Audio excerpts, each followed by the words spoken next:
Medyo tumaas yung kilay ko dito sa narinig ko mismo kay Direktor Melvin Matibag. Wala na 'tong haka-haka ha, hindi na 'to opinyon ha, bagkus siya mismo ang nagsabi. Wala ka ng masisisi dito na nagpapakalat ng fake news at kung ano-ano pa, dahil mismo sa'yo galing, okay.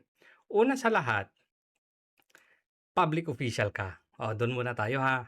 I-play muna natin 'tong video hanggang marating natin yung pag-amin niya. Play. The video, alam naman natin siguro, you and I can second guess yun yung dahilan. When I started na balita that I will be testifying dun sa impeachment, nagsimula na yan kung ano-ano. Just to give context dun sa video na yan, ito yung 2020 pa to na video, kaya yung mga comments and yung mga nilalagay na caption, medyo hindi malayo sa katotohanan. So yung mga captions, yung mga comment, ang hindi makatotohanan. Pero dito, hindi niya itinatanggi na meron ngang ganong nangyari. Na nagmumura nga siya and then nagbanta pa siya. Pero in the end, okay naman na daw na-solve na. Bagkus magkaibigan na daw sila ngayon, yung certain Mel Sabio.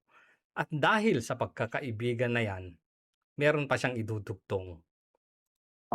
If you will really listen to the context ng usapan niya ng magkaibigan kami niyan nung subject na sinasabi Magkaibigan daw sila. Si Mel Sabio, kaibigan ko yan. Nung time na yun, that is, yung pinagawa niya dyan is political. But at that time, my wife is pregnant. I think that will be on his third trimester. That was December 2020 nung nangyari. So, but before that, every month my wife will go to ER kasi medyo delikado yung pagbubuntis niya. So, ang parang sinasabi niya dito, nagawa lang niya yon to protect the pregnancy of his wife. Dahil buntis daw yung asawa niya. Labas-pasok sa hospital, okay sige, wala namang problema doon. Kung concern ka sa health ng asawa mo at saka sa unborn child mo, walang problema yon. Pero kung ibubuhos mo sa isang tao yung stress mo, hindi na yon tama. Correct? Tuloy natin. So I received a call from her na meron siyang nabasa na post nitong kaibigan ko. So sabi niya, baka pwede pagsabihan. Yung outburst ko talaga, tinawagan ko si Mel, tapos nagsalita ako ng mga ganon. But that was a private conversation. So aminado siya na merong ganong nangyari. Hindi na niya itinanggi. So doon kasi yung pinakaano kasi doon sa video na yon ay ang pagsasabi niya kasi na kapag papatayin kita or papapatay kita, something like that, walang ebidensya. So meron kasing threat doon. Yun kasi yung isang mabigat sa video na yon. Pero private daw yun Pero sabi naman nung Mel, may mga pinagpasahan daw siya. So, it's either yung mga pinagpasahan niya ang nagpakalat. Obviously, di ba? So, yun yung mga dapat mong kasuhan. Dapat niyang kasuhan. Tuloy. That is supposed to be between the two of us. In fact, okay naman after few weeks, we patch up our things. Nagkasundo kami ni Mel. So doon lumabas yan. Pero kami ni Mel, in fact, right now. Ito na. Ibak ko ng konti ha. Ibak ko ng konti. Pakinggan nyo mabuti. In fact, okay naman after few weeks, we patch up our things. Nagkasundo kami ni Mel. So doon lumabas yan. Pero kami ni Mel, in fact, right now, ngayon, as we speak. In fact, right now, as we speak. Ano yun? Industrial partner ko siya sa isang hanap buhay namin. Industrial partner daw niya sa isang hanap buhay nila. May business. Umaming partner siya. In fact, right now. Big sabihin, hindi pa siya nagda-divest doon sa sa negosyo na yon. Partner daw sila Ulitin natin ha. Kami ni Mel. So doon lumabas yan. Pero kami ni Mel, in fact, right now, ngayon, as we speak, industrial partner ko siya sa isang hanap buhay namin. Kung hanap buhay sinasabi, ibig sabihin, pinakakakitaan. O ibig sabihin yan, business. Tandaan, right now. Public official ka, ha? So I think pumunta siya dito this morning, ewan ko kung he's still here, to file a complaint for violation of data privacy tsaka yung anti-wiretapping. Okay, karapatan naman ni Mel yan. Now, doon tayo sa mas seryosong usapan. Sabi niya, in fact, right now, partner daw niya sa isang industry na pinagkakahanap buhayan nila. Ibig sabihin, kumikita siya. Ang tanong, public official ka eh. Ang public official ba o ang NBI director ba ay pupuwede pa na magnegosyo ng iba pa bukod sa posisyon niya? Pasagutin natin si ChatGPT. Ang sabi, no. No, that would generally not be allowed. Hindi daw allowed na magnegosyo ka pa sa industry. Ang tanong ngayon, anong industry kaya yan? Yun ang kailangan nating malaman. Kasi kailangan niyang mag-divest. If you are referring to the Director of National Bureau of Investigation or NBI, they are public officials and the strict rules apply. Ano daw? Under Philippine law, Code of Conduct and Ethics Standards for Public Officials and Anti-Graft laws, government official cannot have financial or business interest in private enterprises that may conflict with their official duties, be affected by their office. Sinasabi dito, ang mga opisyal daw ng gobyerno ay hindi po pwede na magkaroon ng financial or business interest sa isang private enterprise or industry. Dahil kung may conflict of their official duties, be affected by their office. Ngayon napapaisip ako, ano ba yung business ng dalawa? Siya mismo nagsabi ha, umamin siya mismo ha, partner nga daw niya ha. Ngayon, may mga, di umano, may mga balita na ang asawa ni Direktor Melvin Matibag na si Congresswoman Ann Matibag ay sangkot daw di umano sa flood control issues. Ngayon kung iisipin natin, kung sakasakali, hindi ko sinasabing ito yung business nila, kung sakasakali na ang business nila ay patungkol sa construction materials or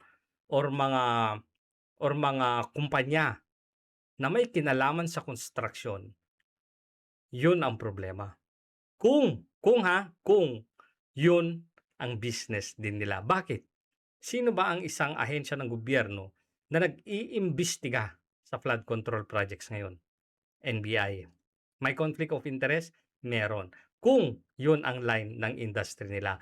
May mga iba pa naman na mga industries na hindi pwedeng pasukin ni Direktor Melvin Matibag dahil po pwedeng makaapekto sa kanyang official duties. Malalaman natin yan mamaya.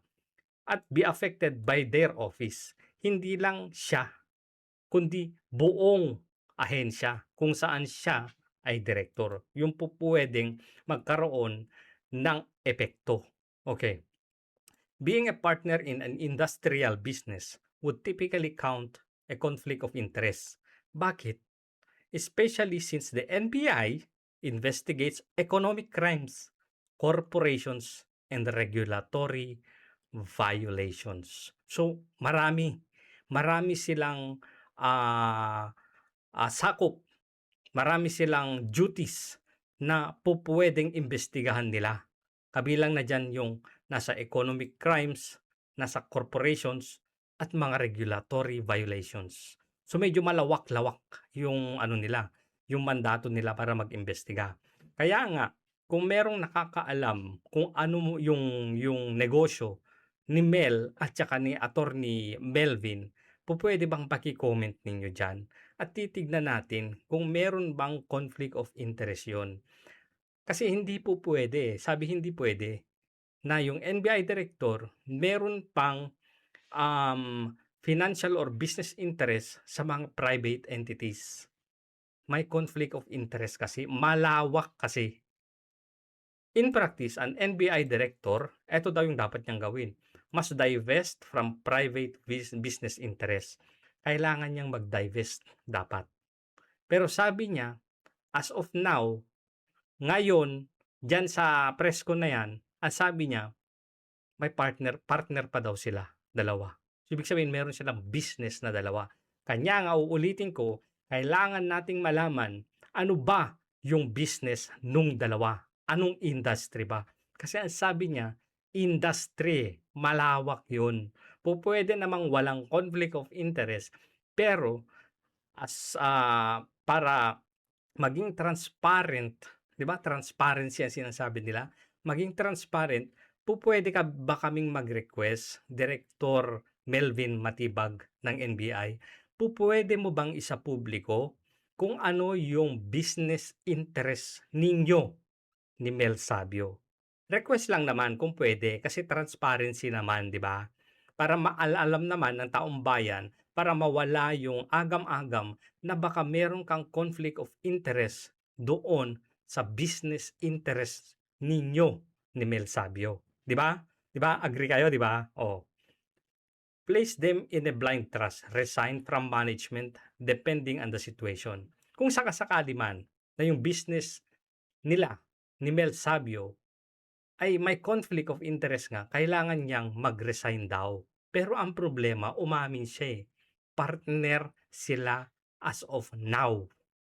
Otherwise, the risk of administrative sanctions, pwede siyang makasuhan administratively or matanggal sa serbisyo, or pwede ring merong criminal liability under anti-corruption laws. Bakit? Kasi baka po pwedeng paburan yung investigasyon patungkol sa di umano kasangkot ni Ann Matibag, yung asawa niya, sa flood control mess. Pwede niya kasing i-cover up yon kung sakasakaling tama yung mga aligasyon, or iimbestigahan ba niya yung mga aligasyon na yon, or kung meron mang magko-complain o may mga ebidensya man na magtuturo sa kanyang asawa, iimbestigahan kaya niya? So, ano masasabi ninyo? Hindi ito haka-haka, hindi ito opinyon, hindi ito fake news. Yamang inamin naman niya sa press con na siya ay may business interest pa, or na partner pa sila sa isang industry ni Mel Sabio as of now. I think aaminin yata dito na dalawa. Dalawa. Hindi ko na ipe-play 'yon. Pero tignan niyo na lang doon sa page ng NBI. Kung tama yung pagkakaintindi ko, I think dalawang industry na magka-partner sila. So, again, ano daw yun, parang pinagkakahanap buhayan. Ibig sabihin, may profit. Ibig sabihin, business yon. So, again, sana kung merong nakakaalam kung ano ba yung business ng dalawang 'to, sana i-comment ninyo para malaman natin, tignan natin, to be fair kay Attorney Matibag, kung meron bang conflict of interest o wala. Para naman ma-clear yung pangalan niya. And then para mas ma-clear or mas mawala yung agam-agam ng taong bayan, mas magandang siya na mismo yung maglabas ng ito yung businesses namin ni Mel Sabio kung saan partner kami.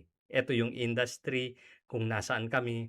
Walang conflict of interest ito, kaya okay lang, pwede lang yan. Di ba?